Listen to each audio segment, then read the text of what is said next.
네, 오늘 미국 증시를 화려하게 달군 소식들은 어떤 것들이 있을까요? 이항영의 월가에 대해서 확인하시죠. 이항영 위원님, 어서 오세요. 네, 안녕하세요. 네, 오늘 뉴욕 증시의 핵심 종목은 또 테슬라가 아닐까 싶은데요. 정말 다정한 모습을 보이던 이 두 사람이 크게 갈등하면서 누가 더 큰 손해를 입게 될지가 좀 주목되고 있습니다.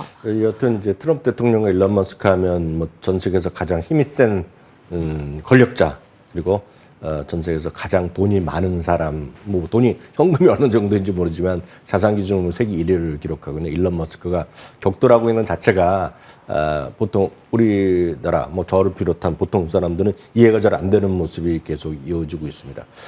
잘 모르시는 분도 계시겠지만 일론 머스크가 처음부터 이제 공화당 지지자는 아니었어요. 그렇지만 3, 4년 전부터 쑥 바뀌면서 이제 트럼프 지지했고, 기억하시겠지만 트럼프 대통령이 이번 선거에 가장 돈을 제일 많이 후원한 사람이 바로 일론 머스크입니다. 그러면서 엄청 친하게 지냈죠. 기억하시겠지만 첫 번째 이제 대통령이 당선된 날 아라라그 리조트에서 할 때도 춤추면서 등장한 사람이 일론 머스크이고, 그다음에 엄청나게 친한 사람, 친하게 지냈다가 네. 아시겠지만 이제 미국의 혁신 부서의 장관까지 했었고, 네네. 그러다 뭐 잘 나가다가 이제 그다음부터 이제 약간 어긋나면서 서로 욕하며 싸우다가 이제 불과 한 3주 전에 됐었네. 같이 뭐 내가 너무 지나치게 나갔다 하면서 네. 일론 머스크 하니까 트럼프 대통령이 웃으면서 우리 또 친한 친구 하면서 또 받아줬잖아요. 근데 이제 오늘도 이제 여러분 뉴스 많이 보셨죠. 오늘도 잠시 전에도 저희 방송에 얘기했지만 감세 법안이 이제 하원에서 일단 통과되고요. 상원에서 50대 50이 났습니다. 50대 50이 나오면 이제 미국은 어떻게 돼 있냐면 부통령이 이제 상원 의장을 겸하기 때문에 부통령이 이제 결정하는데 그쪽에서 이제 트럼프 편을 들어서 51대 50이 일단 통과됐습니다. 그래서 수정한 게 있어 하원에서 하면서 이제 통과되는 법인데 이걸 갖고 이제 붙은 거죠. 그러면서 이제 일론 머스크가 우리로 보면 도저히 이해가 안 되는 말을 오나 쏟아냈습니다. 그래서 한마디로 트위터 이런 거 보시면, X를 보시면 한마디로 이 친구가 이제 트럼프 대통령이 하는 감세 법안은 한마디로 거짓말장이라는 얘기했습니다. 그래서 라이어란 말을 썼고요. 거기다가 이제 한 발 더 나간 거가 요번에 투표한 사람들 있지 않습니까? 찬성표 해갖고 감세 법안을 통과시킨 사람들을 대상으로 내년에 이제 앞으로 선거를 하면 선거를 떨어뜨릴 텐데 이제 결정적인 것이 정당을 만들자고 얘기했습니다. 그러니까. 그래서 파티, 정당 이름도 뭐 공화당, 민주당 이름인데 그래서 파티 이름도 뭐 같이겠죠. 아메리카 파티입니다. 미국 당을 만들어서 다 떨어뜨리겠다고 얘기했거든요. 그러니까 이제 트럼프 대통령이 가만히 있을 사람이 아니니까 쉽게 이거죠. 배은망덕한 놈이죠. 그러면서 자기 덕분에 다 이렇게 됐는데 그동안 세금 이렇게 해서 돈을 버는 사람이 누군데 이런 소리 하냐 하면서 또 붙었다라고 보셔야 되겠는데, 제가 말씀드릴 수 있는 것은 늘 그런 사람들이었기 때문에 또 며칠 있다가 또 웃고 만날 수도 모르는 사람이다. 그래서 네. 너무 그거 자체에 흔들릴 필요 없다라고 보셔야 되겠고, 중요한 건 이거죠. 엔비디아나 예를 들어서 마이크로소프트나 비자, 애플, 그리고 뭐 다른 메타랑 가장 큰 차이, 테슬라의 가장 큰 차이 뭐냐면, 다른 것들은 제가 말씀 다른 것들은 꾸준하게 매출이 늘어나고 이익이 늘어나는 구조고 꾸준하게 그거에 대해서 바탕이 가는 겁니다. 테슬라는 지금 그렇지 않습니다. 테슬라는 뭐가 필요하냐면 테슬라는 꿈과 희망이 필요하죠.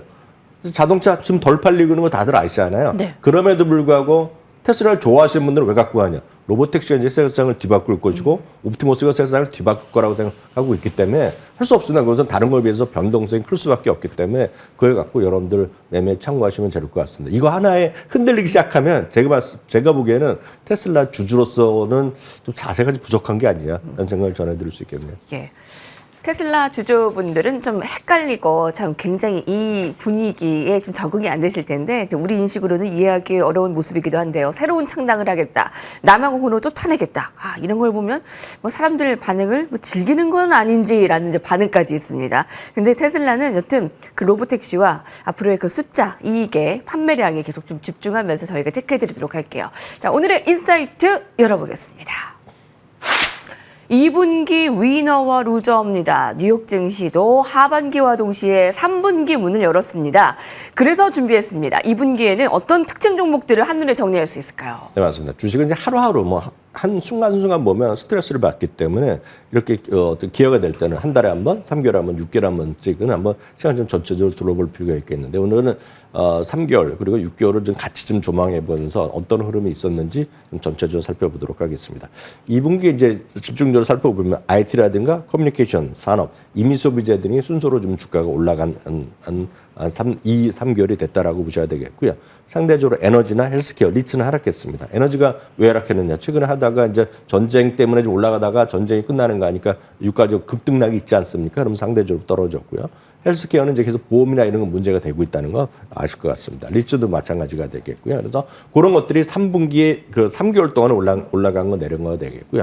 다음 이제 6개월 동안이 되겠습니다. 6개월 동안은 많은 분들이 이제 IT가 뭐 엄청 많이 올라갔고 제일 많이 올라갈 거라고 생각하시겠지만 의외로 IT는 등락이 있었고요. 상대적으로 보면 금융주가 전체적으로 가장 많이 올라간 6개월이 됐습니다. 유틸리티는 뭐 꾸준히 올라가는 것이 되겠고요. 소재, 산업 이런 것들이 꾸준히 많이 올라갔습니다. 그리고 커뮤니케이션 서비스 그 다음에 섹터로 보면 5번째, 6번째로 있는 게 IT가 되겠습니다.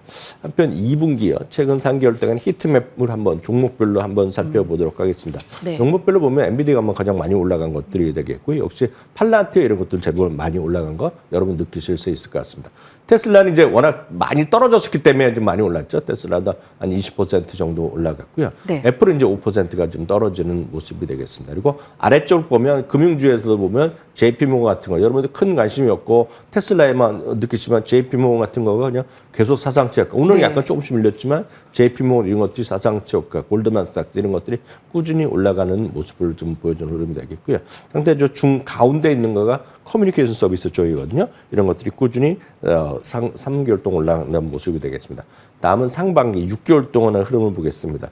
3개월이나 6개월 동안 꾸준히 재미없던 것이 애플이죠. 애플이 네. 18%가 떨어졌고요. 네. 테슬라는 3개월은 좋았지만 6개월 보면 많이 떨어졌기 때문에 그만큼 첫 3개월 얼마나 많이 떨어졌는지를 아실 수 있는 것이 테슬라라고 보시면 되겠습니다. 그 외에 엔비디아나 또 엔비디아 바로 옆에 있는 꾸준하게 올라간 것이 브로드컴이 되겠고요. 이전에 JP모건 이런 것들이 꾸준히 상승세를 이어갔겠고요. 저 오른쪽에 코너 위 상단 보면 필립 모리스가 하나 나옵니다. 그래서 담배 회사 있지 않습니까? 그러니까 필립 모리스 이런 것들이 별로 그 시청자분들 큰 관심이 없지만 이런 것들이 꾸준히 올라가면서 주시장은 다양성이라고 보셔야 되겠고요. 그 좀 오른쪽 위에서 약간 왼쪽으로 가면 가운데 있는 거 좀 파랗, 좀 초록색 보이는 것들이 있습니다. 메타 이런 오른쪽에. 그게 그 제너럴 그 모터 그 제너럴이죠. 제너럴 일렉트릭이죠. GE 같은 거예요. 그래서 네네. 그게 모여 있는 것이 소위 방위산업입니다. 방위산업. 방위산업이 꾸준하게 사상체 효과를 보셔야 되겠고요. 다음은 매그세븐 주식만 한번 살펴보겠는데요.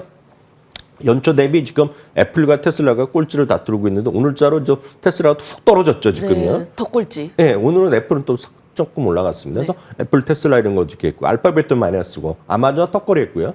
메타가 이제 한때 뭐 상체 효과 갔다가 떨어질 때 제법 많이 떨어졌었는데요. 4월 달에요. 그 이후에 다시 올라가면서 메타, 마이크로소프트, 엔비디아 수는 1, 2, 3위가 되겠고요. 좀 좁혀보겠습니다. 딱 저점 있죠. 4월 7일 저점 2로 보면 또 빅테크가 엄청 잘 나갔습니다. 특히 IT가 거의 40% 넘는 다시 말씀드리면 4월 7일 저점 이후입니다. 커뮤니케이션 서비스가 많이 올라간 그런 흐름이 되겠습니다. 그래서 오늘 같은 경우에도 테슬라뿐만 아니라 오늘 이제 빅테크나 IT가 많이 좀 떨어졌거든요. 그래서 제일 많이 4월 7일 이후 제일 많이 올라갔기 때문에 오늘 쉬었고요. 상대적으로 오늘 하루 말씀드리면 오늘 전형적으로 그냥 경기 민감주들이 상대적으로 다른 것들이 좀 올라갔거든요. 그러니까 그런 것들을 보면 전체로 오늘 약간 또 순환매가 좀 보인 하루다라고 보셔야 되겠고, 참고로 오늘 나스닥은 이제 기술주가 많이 떨어져서 이제 흘러내렸지만 상대적으로 오늘 S&P 보면 약보합입니다. 0.1% 그리고 다우지수가 좀 오늘 올랐거든요. 다우지수는 아시다시피 시가총액 베이스가 아니라 그냥 주가, 액면 가격이 가장 중요하기 때문에 오늘 많이 올라간 것이 올해 최근에 우리나라에서 엄청 많이 산 주식이 하나 있습니다. 이게 유나이티드 헬스 그룹은 많이 떨어졌기 때문에 많이 산 건데 유나이티드 헬스 그룹이 오늘 주가 좀 제법 올라갔고요. 암젠도 좀 오늘 3% 올라갔고 네. 또 하나가 제가 그 지난주에 한번 말씀드렸던 페인트 회사 기억하실지 모르겠습니다. 션 윌리엄스 말씀드렸잖아요. 네, 그게 오늘 3, 4% 올라갔는데 그게 올라간 게 그것들이 다 300에서 400불짜리입니다. 그래서 다우지수가 올라가기 위해선 비싼 주식이 올라가야 되는데 오늘 비싼 주식이 오늘 제법 많이 올라갔기 때문에 다우지수는 오늘 플러스가 났다라고 일단 이해하시면 되겠고요. 2분기에 강세가 갔던 좀 기억할 만한 종목으로 한번 짚어보겠는데요. 2분기에 제일 많이 올라간 것은 팔란티오도 있겠지만 가장 많이 올라간 것은 누가 뭐래도 코인베이스입니다. 코인베이스. 네. 코인베이스가 S&P 500이 지난 6월 달에도 가장 많이 한 달 동안 제일 많이 올랐고 3개월 동안은 가장 많이 올라간 주식이 되어 있습니다. 그리고 NRG 에너지요. 그리고 GE 버너바는 뭐 원자력이 됐건 해력 수력이 됐건 뭐가 됐건 가장 좋은 발전소 관련 주식이라고 보시면 되겠는데요. G1호바가 지금 70% 정도 올라갔고요. 상대로 오늘 많이 반등했던 유나이트헬스나 엔페이즈 에너지 이런 것들이 2분기에 가장 상대적으로 부진했던 그런 주식이라고 보셔야 되겠고요.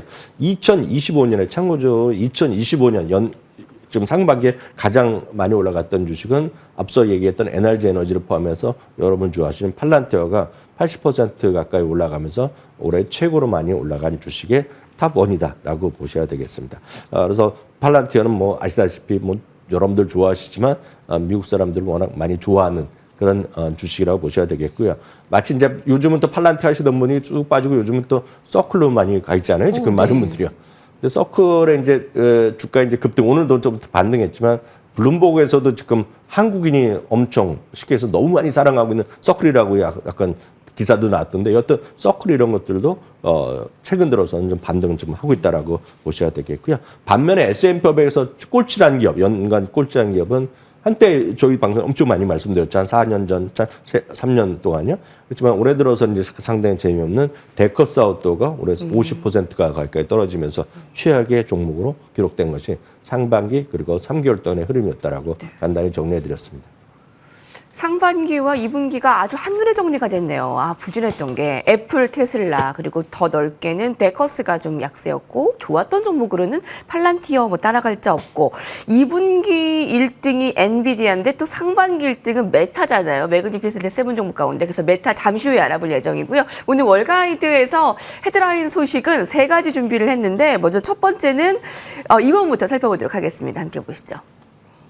F1 영화의 성공의 승자입니다. 브래드 피트의 주연 영화 F1 더 무비가 5일째 박스오피스 1위를 이어가며 초반 흑행몰이를 성공 보이고 있습니다.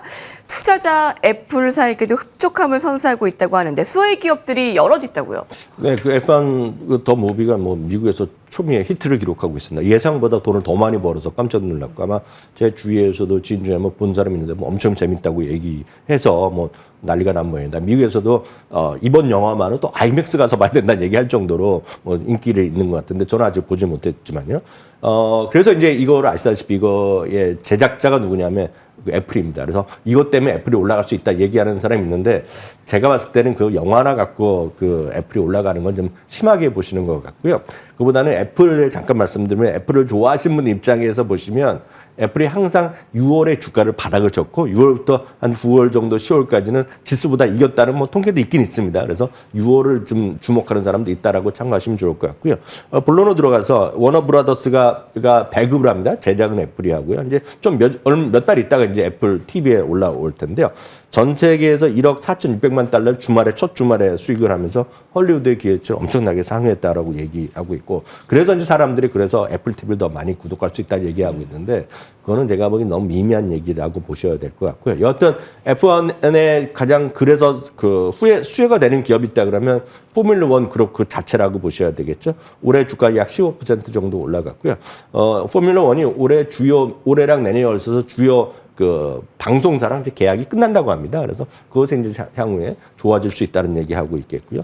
배급사가 워너브라더스입니다. 그리고 아이맥스는 말씀드렸다시피 미국에서의 커뮤니티의 반응은 이 영화만은 아이맥스에서 봐야 된다. 뭐 그런 얘기를 좀 하는 것 같아요. 그래서 뭐 호응하실지 모르겠지만 그런 얘기가 있다라고 보셔야 되겠고요. 일부에서는 일부하고 극장을 얘기하는 사람들이 있는데 극장은 늘 말씀드리지만 수익성을 앞으로 계속 증가하기 쉽지 않기 때문에 극장 같은 것도 뭐 네. 미국에서는 밈으로 부각되고 있을 뿐이다라고 이해하시면 되겠습니다. 네. 네, 흥미롭네요. 자, 이번에 이제 헤드라인 두 번째로 넘어가겠습니다. 야후 파이낸스입니다. 매그니피센트 세븐 상반기 1등은 메타, 상반기 매그니피센트 종목들 가운데 가장 1등 메타였는데요. 근데 하반기에도 기대가 크잖아요. 가장 이제 그 메타의 핵심적인 그 주가의 반등 그리고 주가의 상승에 대한 기대감을 갖는 사람은 결국은 AI 쪽에서의 그걸 활용해서 돈을 벌어들이는데 그 사업에 도움이 되고 그걸 효율성을 끌고 가면서 이렇게 이해할 수 있는 최고의 기업은 지금 어찌됐건 선두주자는 메타라는 얘기를 많이들 하고 있습니다. 그래서 뭐로 할 수 있냐면 소위 고성능 칩이 있지 않습니까? HBM이라고 흔히들 얘기하는 것들을 전 세계에서 가장 많이 갖고 있는 기업입니다. 그래서 마이크로소프트도 많이 갖고 있지만 마이크로소프트의 거의 2배를 갖고 있거든요. 그러니까 그만큼 투자를 많이 했기 때문에 그런 거 되겠고. 이래서 일반의 보통 분들 사람도 엄청나게 감원이 됐잖아요. 그럼에도 불구하고 상대적으로 새롭게 AI 관련돼서 무슨 일을 한다, 새롭게 한다, 뭐 회사도 인수하고 거기에 사람들 전부 다 인재를 확보하고. 그래서 오픈 AI에서 샘 얼트만이 얘기한 거가 조금만 일을 잘한다 그러면 그 사람들 팀을 갖고 하면서 보너스로 막 1억 달러씩 준다면 이런 얘기할 정도로 엄청나게 돈을 쏟아붓는 그런 기업이 바로 메타라고 보셔야 되겠고. 그래서 결국은 그것이 오로지 그 기업 경영의 효율성, 수익성 확대에 들어가고 있고, 이것이 뭐로 들어갔냐? 여러분 잘 알다시피 그것이 광고 수입의 급주로 나타나고 보셔야 되겠고요. 그런 관점에서 어제 얘기한 거가 바로 메타 슈퍼 인텔리전스 랩을 설립하면서 그에 대해서 책임자로 또 딴 데서 스카우트한 CEO들을 갖다 놓고 앞으로 조금 더 수입을 매출을 더 급성장시켰다. 그런 계획을 얘기하고 있다고 보셔야 되겠습니다. 투자 의견만 참고해서 보면 투자 의견이 월가의 평균의 의견이 슈퍼매였을까? 그 스트롱 바이거든요. 그러니까 네. 엄청나게 지금 의견이 여전히 긍정적인 의견이 많다라고 보셔야 되겠습니다. 주가는 어저께 이제 다시 사상체 효과를 3달 만에 사상체 효과를 갖고요. 오늘 약간 메타뿐만 아니라 빅테크들이 아까 오늘 쉬었는데요. 장기적으로 보면 메타가 보면 뛰어난 회사이면 분명하다라는 시각이 월가엔 다수다라고 참고하시면 좋겠습니다. 간밤 월가에서 주목되고 있는 종목들 살펴보고 있습니다. 마지막 종목은 오라클입니다. 40조 원대 클라우드 계약 오라클 쭉쭉 올라. 자, 오늘은 뭐 그렇게 크게 오르진 않았지만 40조 원대 클라우드 계약도 호재였고 AI 인프라 수혜에 주목받는 오라클 딱 한 달 사이에 주가가 30% 넘게 올랐어요. 기본적으로 오라클은 이제 클라우드 관련된 그런 AI 소프트웨어 쪽의 대표 기업이라고 여러분들 딱 이해를 하시면 좋을 것 같습니다. 그러면서 올해 들어서는 엔비디아가 아시다시피 엔비디아는 한마디로 이제 하드웨어의 최고봉, 그리고 엔비디아 이제 그 다음에 플랫폼도 가겠다는, 로봇으로 가겠다는 그런 계획이 되겠는데, 오라클은 기본적으로 소프트웨어로 출발한 그런 기업이 되겠고, 그런 쪽에 보면 세계 1위를 기록하고 있는 그런 기업이 되겠습니다. 그래서 오라클이 최근 들어서 AI 투자를 더 적극적으로 하고 그런 클라우드 사업에 조금 더 부각되고, 이번 실적 발표할 시즌에 보면 클라우드의 성장률을 보면 타 하이퍼스케일러보다 압도하는 그런 매출의 성장률을 기록했기 때문에 그런 것들이 좀 부각되고 있다라고 보셔야 되겠습니다. 물론 뭐 틱톡도 얘기하고 틱톡을 트럼프 대통령이 또 못하게 한다 딱 좀 할 수 있겠다 하면서 그건 또 여전히 사업을 하면서 긍정적일 수 있다는 얘기도 하고 있지만 그건 좀 미미한 부분이 될 것 같고요. 그것도 역시 스티펠에서 투자하기는 180에서 250달러를 올린 걸 포함해서 1분기 실적 발표 이후에 큰 기업 중에서는 제가 봤을 때는 가장 많이 목표 주가를 올린 곳입니다. 무려 20곳이나 목표 주가를 올려놨기 때문에 늘 말씀드리지만 미국 주식 하실 때 보면 월가 애널리스트의 의견을 좀 추종하고 좀 참고하시는 것이 좀 필수적이다. 다시 한번 확인드립니다. 이항영 위원님과 함께했습니다. 감사합니다.